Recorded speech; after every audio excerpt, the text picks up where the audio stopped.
Chapter 7 Greed, Simply Love. The fading away of greed and hatred is the foundation for liberation. Liberation is the sure heart's release, an understanding of the truth so powerful that there is no turning back from it. Shannon Salzberg. Although we live in close contact with neighbors, masses of people in our society feel alienated, cut off, alone. Isolation and loneliness are central causes of depression and despair. Yet, they are the outcome of a culture where things matter more than people. Materialism creates a world of narcissism in which the focus of life is solely on acquisition and consumption. A culture of narcissism is not a place where love can flourish. The emergence of the me culture is a direct response to our nation's failure to truly actualize the vision of democracy articulated in our Constitution and Bill of Rights. Left alone in the me culture, we consume and consume with no thoughts of others. Greed and exploitation become the norm where an ethic of domination prevails. They bring in their wake alienation and lovelessness. Intense spiritual and emotional lack in our lives is the perfect breeding ground for material greed and overconsumption. In a world without love, the passion to connect can be replaced by the passion to possess. While emotional needs are difficult and often are impossible to satisfy, material desires are easier to fulfill. Our nation fell into the trap of pathological narcissism in the wake of wars that brought economic bounty while undermining the vision of freedom and justice essential to sustaining democracy. Nowadays, we live in a world where poor teenagers are willing to maim and murder for a pair of tennis shoes or a designer coat. This is not a consequence of poverty. In dire situations of poverty, at earlier times in our nation's history, it would have been unthinkable for the poor to murder someone for a luxury item. While it was common for individuals to steal or attack someone in the interest of acquiring resources, money, food, or something as simple as a winter coat to ward off the cold, there was no value system in which that made a life less important than a material desire for an inessential object. Whether poor or rich, in the mid 50s, most citizens in our nation felt it was the best place in the world to live because it was a democracy, a place where human rights mattered. This sense of our nation's vision sustained its citizens and served as the catalyst empowering freedom struggles in our society. In the article, Chicken Little, Cassandra and the Real Wolf, So Many Ways to Think About the Future, Donella Meadows describes the significance of a visionary standpoint. A vision articulates a future that someone deeply wants, and does it so clearly and compellingly that it summons up the energy, agreement, sympathy, political will, creativity, resources, or whatever it takes to make that vision happen. Our nation's active participation in global warfare called into question its commitment to democracy both here and at home and abroad. That vision was diminished in the wake of the Vietnam War. Prior to the war, a hopeful vision of justice and love had been evoked by the civil rights struggle, the feminist movement, and sexual liberation. However, by the late 70s, after the failure of radical movements for social justice aimed at making the world a democratic, peaceful place where resources could be shared and a meaningful life could welcome a possibility for everyone, folks stopped talking about love. The loss of lives at home and abroad had created economic plenty while leaving in its wake devastation and loss.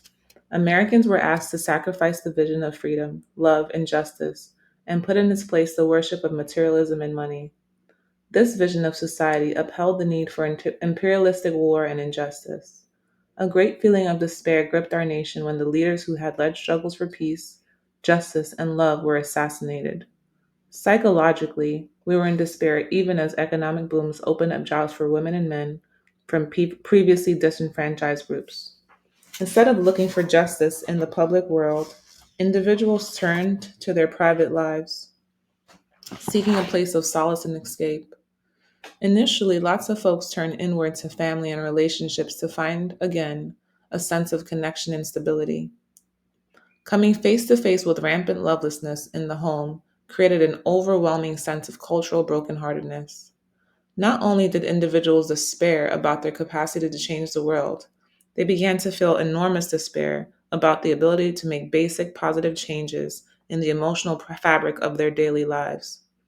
Divorce rates were the primary indicators that marriage was not a safe haven, and mounting public awareness of that extent to which domestic violence and all manner of child abuse were widespread clearly revealed that the patriarchal family could not offer sanctuary. Confronted with a seemingly unmanageable emotional universe, some people embraced a new Protestant work ethic, convinced that a successful life would be measured by how much money one made and the goods one would buy with his money.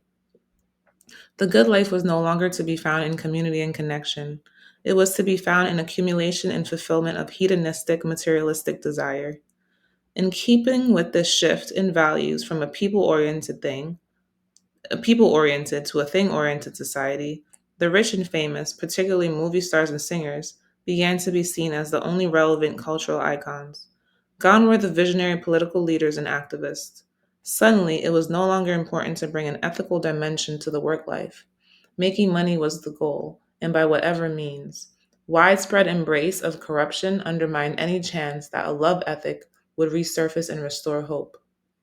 By the late 70s, among privileged people, the worship of money was expressed by making corruption acceptable and the ostentatious parading of material luxury the norm.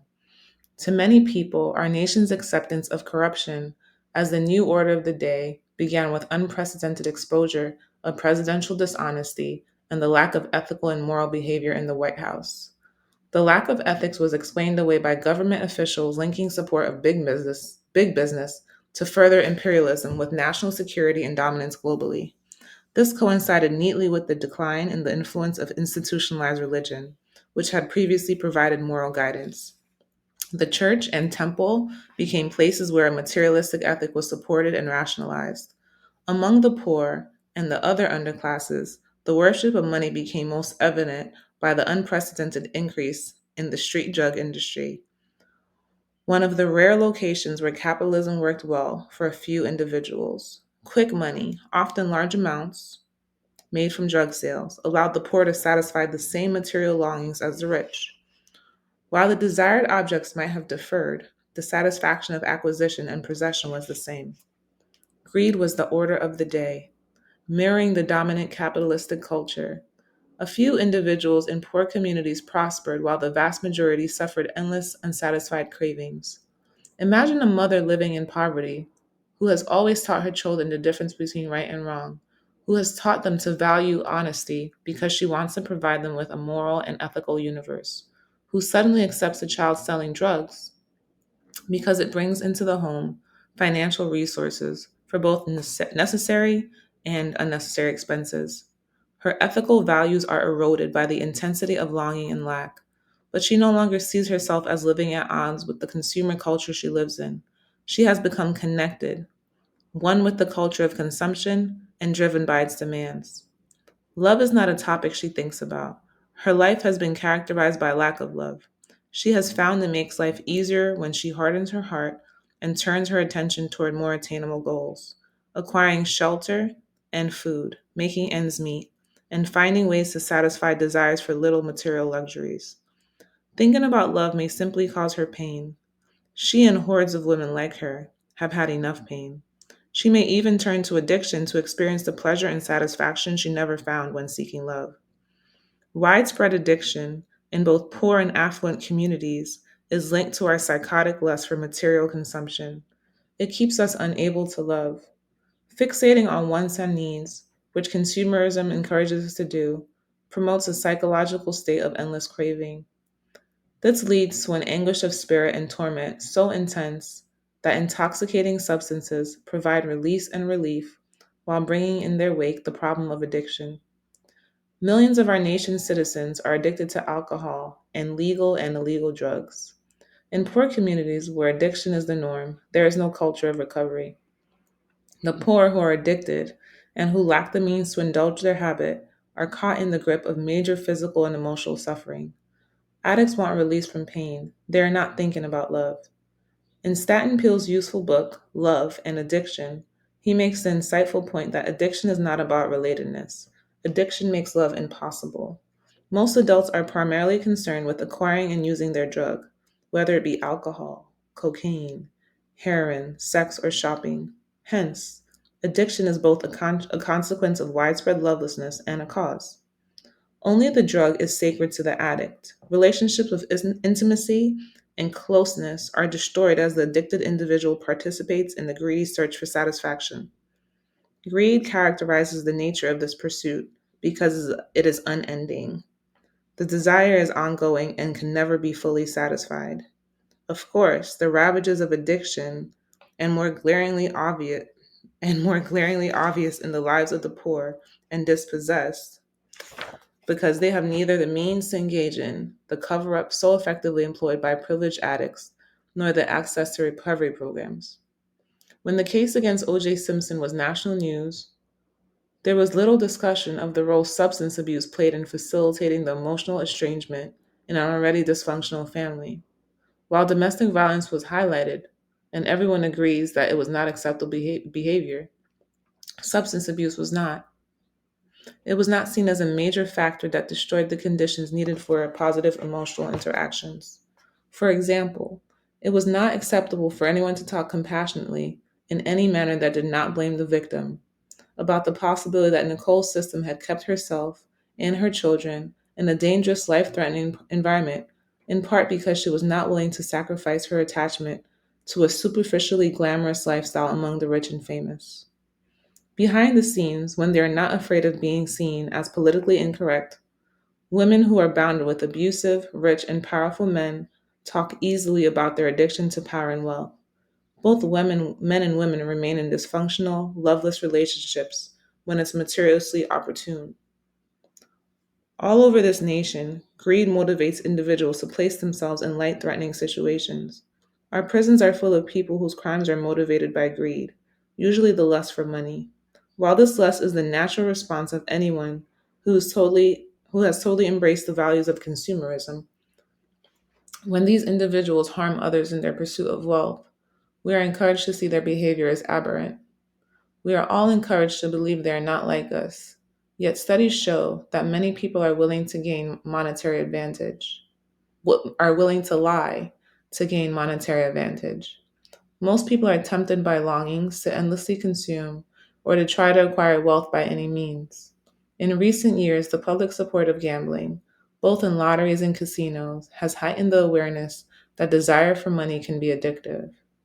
Yet the fact that large numbers of working and middle class people gamble away their hard earning incomes in the hope of becoming wealthy is never national news. Many of these hardworking citizens lie and cheat other family members to sustain their habit. While they will not be arrested or put in prison, their dysfunctional behavior undermines the trust and care in families. They have more in common with prisoners who risk everything in the hope of making easy money than they have with family members who want loving connection to be more important than the lust for material success. In The Seven Laws of Money, Michael Phillips calls attention to the fact that most of the prisoners he encountered, incarcerated for stealing as they attempted to get rich quick, were smart, industrious individuals who could have worked and attained material wealth. Working daily to earn money would have taken time. Significantly, the combination of lust for material wealth and the desire for immediate satisfaction are the signs that this materialism has become addictive. The need for instant gratification is a component of greed. The same politics of greed is at play when folks seek love. They often want fulfillment immediately. Genuine love is rarely an emotional space where needs are constantly gratified. To know genuine love, we have to invest time and commitment.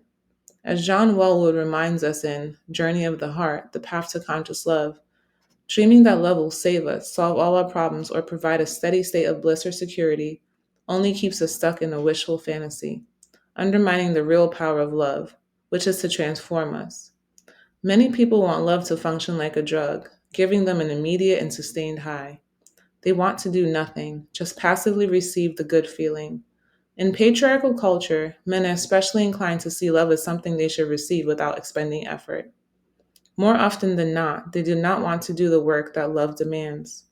When the practice of love invites us to enter a place of potential bliss that is at the same time a place of critical awakening and pain, many of us turn our backs on love.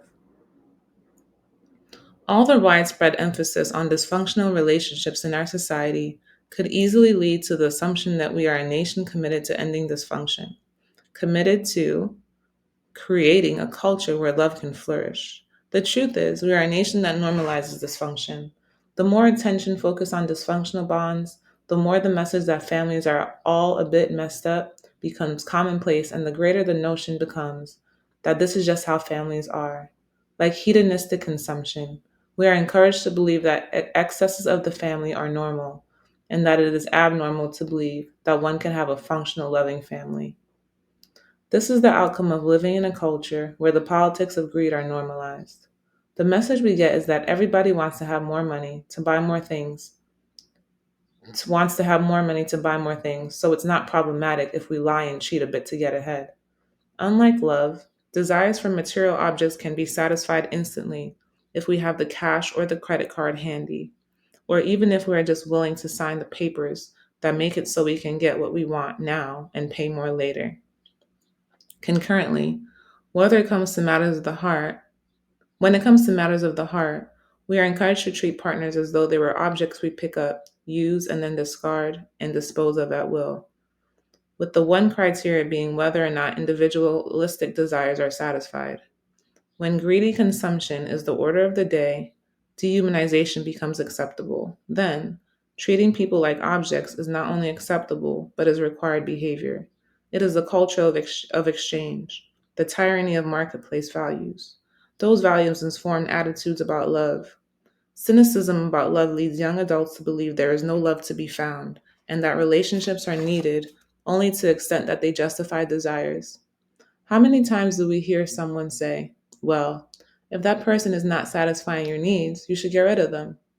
Relationships are treated like Dixie cups. They are the same. They are disposable. If it does not work, drop it, throw it away, get another.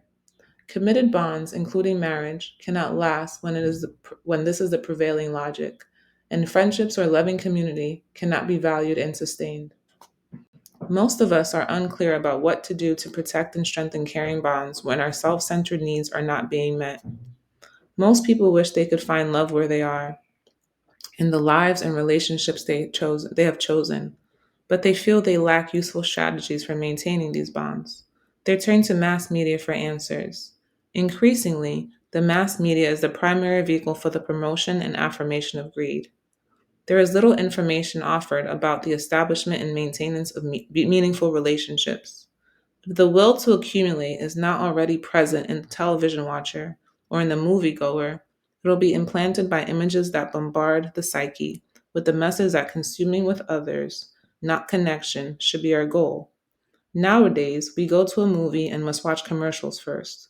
The relaxed, receptive state of surrender we like to reserve for the pleasure of entering into the aesthetic space of a film in a dark theater is now given over to advertising, where our sense and sensibilities are assaulted against our will. Greed is rightly considered a deadly sin because it erodes the moral values that encourage us to care for the common good.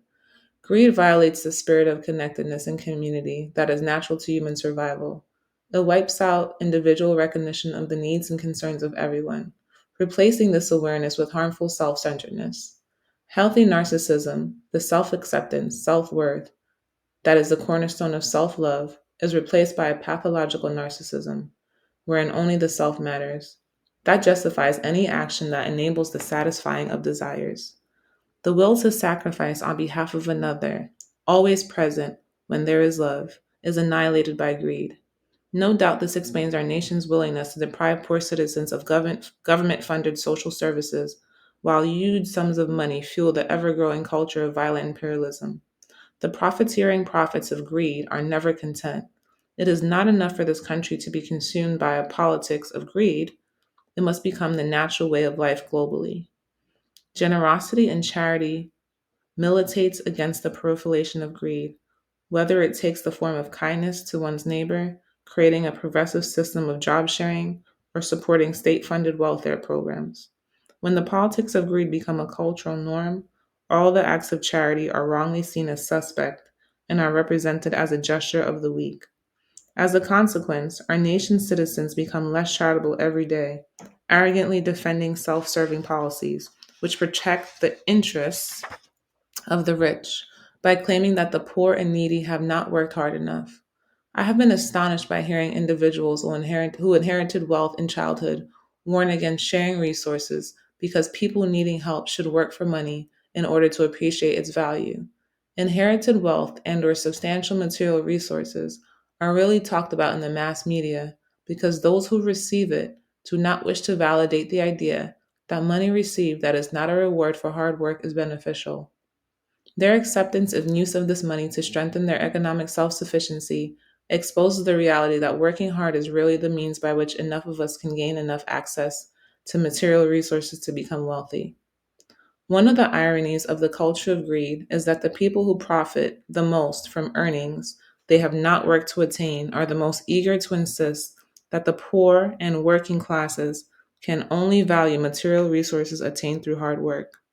Of course, they are merely establishing a belief system that protects their class and lessens their class interests and lessens their accountability to those who are without privilege. Williamson addresses the widespread cynicism about the sharing of resources, which threatens the spiritual well being of our nation. In The Healing of America, Williamson contends there is so much injustice in America, and such a conspiracy not to discuss it, and so much suffering, and so much deflection lest we notice. We are told that these problems are secondary, or that it would cost too much to fix them, as though money is what matters most. Greed is considered legitimate now, while brotherly love is not. Although Williamson is a New Age guru, her courageous willingness to talk about the unacceptable did not diminish her popularity. Her readers simply chose to overlook this particular book. In it, she challenges us to resist, to dare to change injustice, without denying that she is privileged. She calls herself and us to task for not sharing the wealth. Everyone finds it difficult to resist the dictates of greed. Letting go of material desires may compel us to enter the space where our emotional wants are exposed. When I interviewed popular rap artist Little Kim, I found it fascinating that she had no interest in love. While she spoke articulately about the lack of love in her life, the topics that most galvanized her attention was making money. I came away from our discussion awed by the reality that as a young Black female from a broken home with less than a high school education, she could struggle against all manner of barriers and accumulate material riches, yet be without hope that she could overcome the barriers blocking her from knowing how to give and receive love. The culture of greed validates and legitimizes her worship of money. It is not all interested in her emotional growth. It is not at all interested in her emotional growth. Who cares if she ever knows love? Sadly, like so many Americans, she believes that the pursuit and attainment of wealth will compensate for all emotional lack. Like so many of our nation's citizens, she does not pay close attention to the mass media messages that tell us about the emotional suffering of the rich. If money really made up for loss and lovelessness, the wealthy would be the most blissful in the planet. Instead, we would do well to remember again the prophetic lyrics sung by the Beatles: Money can't buy me love. Ironically, the rich who grow greedier and overprotective of their wealth are increasingly as perpetually stressed and dissatisfied as the greedy poor who suffer endless cravings. The rich cannot get enough, they cannot find contentment, yet everyone wants to emulate the rich. In Freedom of Simplicity, Richard Foster writes, think of the misery that comes into our lives by our restless, gnawing greed. We plunge ourselves into enormous debt, then take 2 and 3 jobs to stay afloat. We uproot our families with unnecessary moves just so we can have a more prestigious house. We grasp and grab and never have enough. And most destructive of all, our flashy cars and sports spectaculars and backyard pools have a way of crowding out much interest in civil rights or inner city poverty or the starved masses of India. Greed has a way of severing the cords of compassion.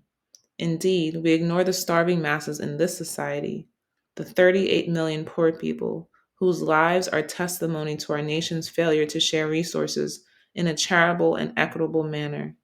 The worship of money leads to the hardening of the heart, and it can lead any of us to condone, either actively or passively, the exploitation and dehumanization of ourselves and others. Much has been made of the fact that so many 60s radicals went on to become hardcore capitalists, profiting by the system they once critiqued and wanted to destroy. But no one assumes responsibility for the shift in values that made the peace and love culture turn toward the politics of profit and power.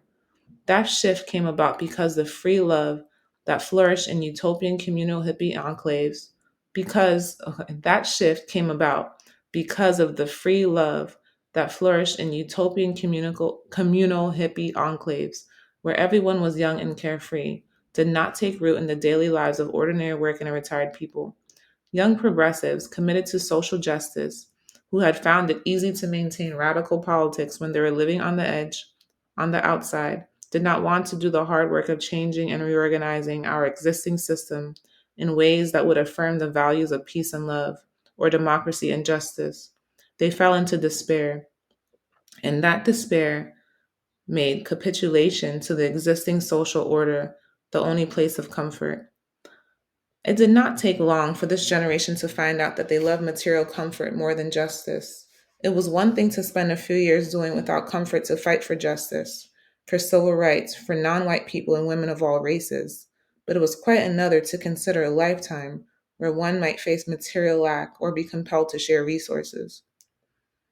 When many of the radicals and or hippies who rebelled against excess privilege began to raise their children, they wanted them to have the same access to material privilege they had known, as well as the luxury of rebelling against it.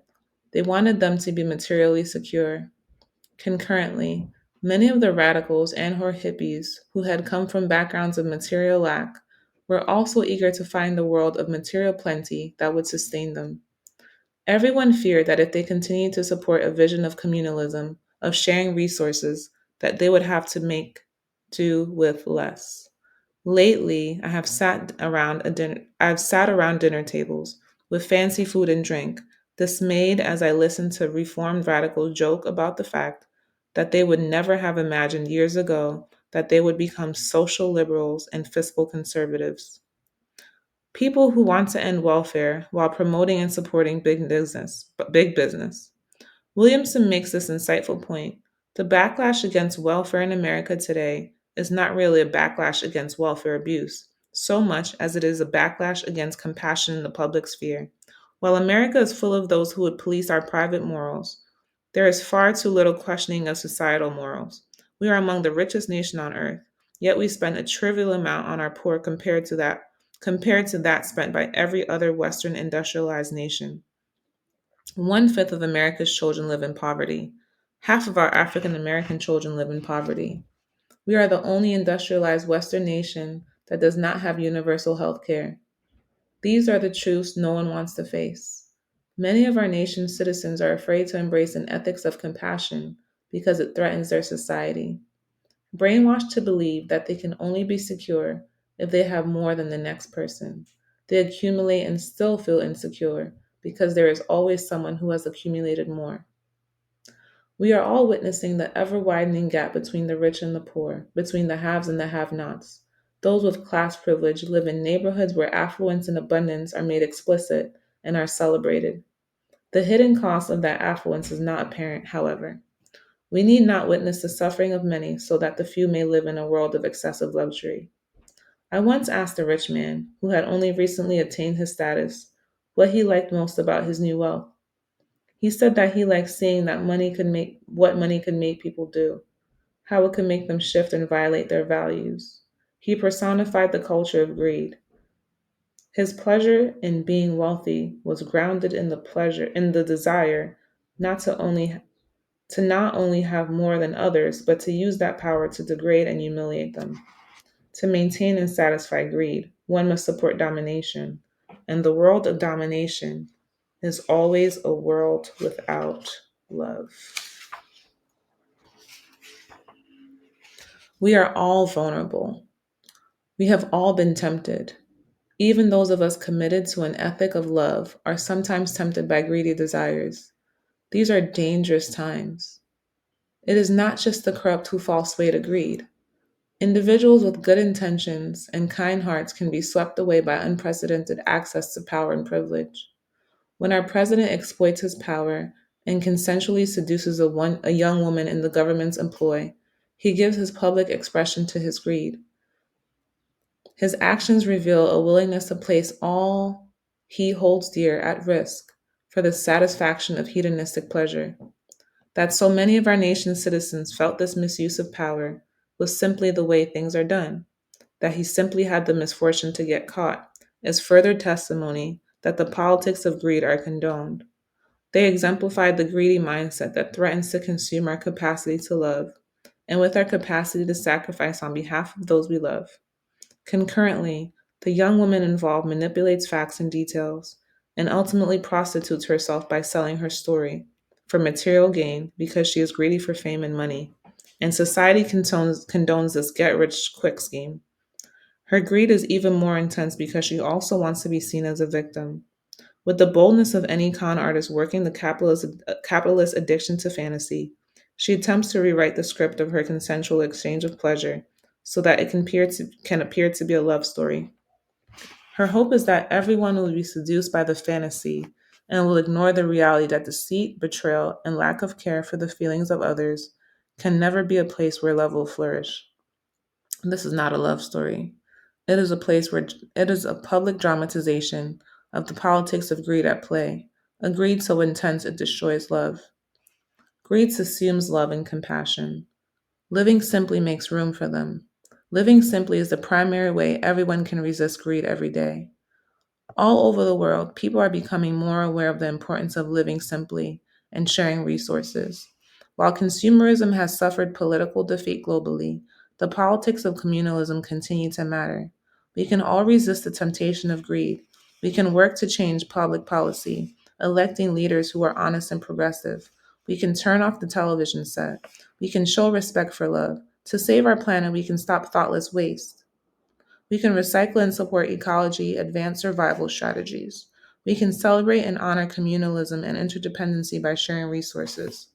All these gestures show a respect and gratitude for life. When we value the delaying of gratification and take responsibility for our actions, we simplify our emotional universe. Living simply makes loving simple. The choice to live simply necessarily enhances our capacity for love. It is the way we learn to practice compassion, daily affirming our connection to a world community.